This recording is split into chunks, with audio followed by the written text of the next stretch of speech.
m'appelle Pierre Macquart, j'ai 59,75 ans, il n'y a pas tout à fait 60 ans, mais plus pour très longtemps. Et ma profession, c'est, j'aimais bien dire, organisateur de fiesta.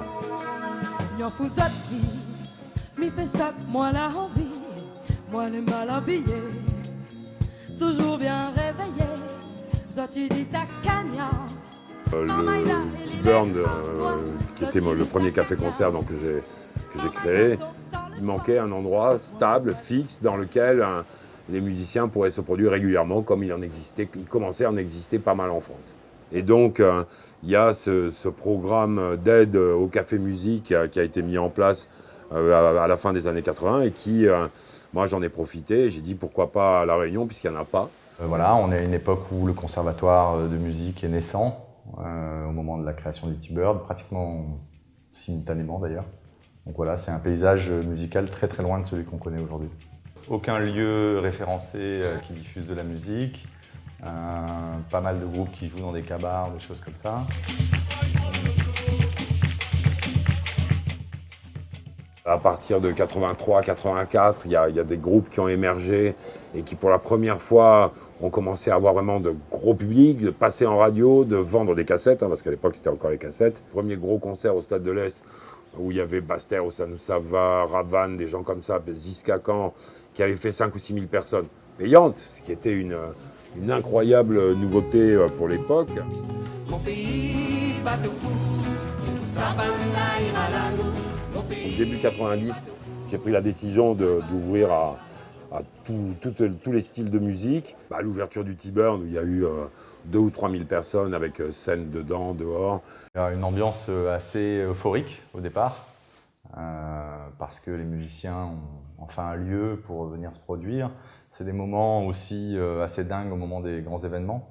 Par exemple, pendant le festival de Château-Morange, c'est beaucoup d'artistes extérieurs qui viennent, qui tapent le bœuf avec des artistes locaux.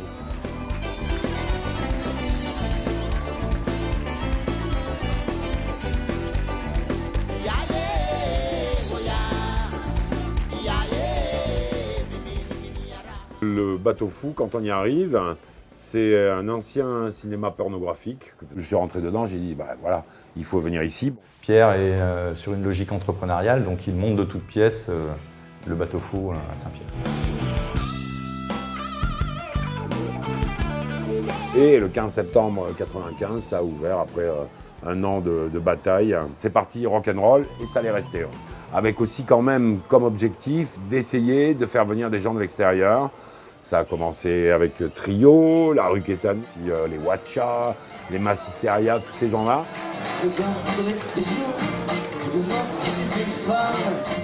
La structuration de l'espace culturel réunionnais a vraiment beaucoup avancé, quoi qu'on puisse en dire. On est à une période où les équilibres de la répartition des salles sur le territoire est naissante.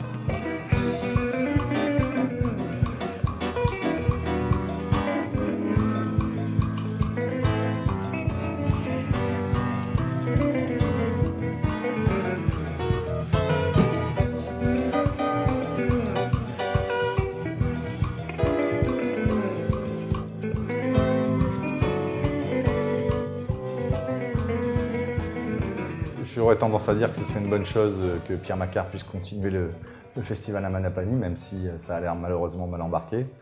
En tous les cas, encore semé d'embûches, ce qui est un peu dommage en 2016.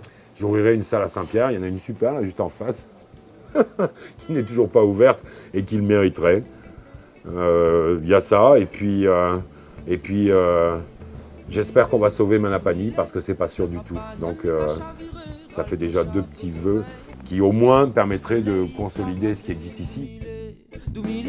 La trapagne, la chavirée, râle ton capline mamzelle. Manapani, la pis pareil. Et quand Magne Bay donne bassin ma chante pour un petit refrain, même si ton bois la finale. Ici ton lame va rester plantée, sans où sera pis pareil. Comme si la poésie la partie, comme si n'avait plus de hirondelle. Dans mon joli Manapani, doumilé, la trapagne, la chavirée, râle ton chapeau aux oreilles. Soleil ça tapé, doumilé, La trabagne, la chavirée, râle ton cap, une mamzelle. Manapani la piparée. Manapani la piparée.